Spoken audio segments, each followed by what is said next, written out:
réindustrialisation des Hauts-de-France et le défi donc de l'électrique avec 4 immenses usines de batteries, Douvrin, Dunkerque et Douai, Lambre-les-Douais plus précisément, où l'agglomération a vendu officiellement ce matin le terrain à la clé 1000 emplois.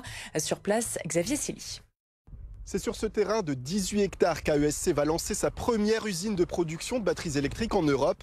L'entreprise japonaise qui équipe 1 million de véhicules électriques dans 59 pays a choisi d'investir plus d'1 milliard d'euros pour s'implanter ici, à Lambre-les-Douais.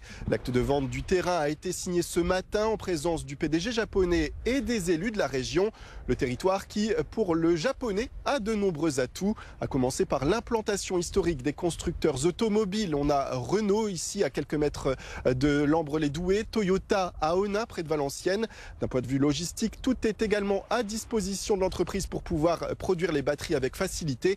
Et puis la main-d'œuvre est de qualité, justement, c'est tout l'enjeu de la région, former et recruter les nouveaux salariés. Au début, on pensait qu'on serait sur 13 000 emplois en tout. On sera certainement plus près de 20 000, mais donc c'est un formidable défi. Il faut trouver le personnel. Et là, on a mis en place vraiment quelque chose qui est unique en France, clairement sur électromobilité, pour que dans la formation initiale, donner envie aux jeunes de venir vers ces métiers-là, former des demandeurs d'emploi, mais aussi avoir des reconversions professionnelles, des gens qui se disent « moi maintenant je veux bosser dans la batterie ». On a aussi la formation supérieure et puis on a aussi autre chose. Donner envie à des gens d'autres régions de venir travailler dans notre région, ce qui est un changement complet. La production ici va débuter avec des batteries test d'ici la fin de l'année 2024 pour une production complète en 2025. L'entreprise devrait alors voir fourmiller à son démarrage près de 1000 salariés. Alors où en est-on ailleurs dans la région à Dunkerque? Vous le savez, on parle beaucoup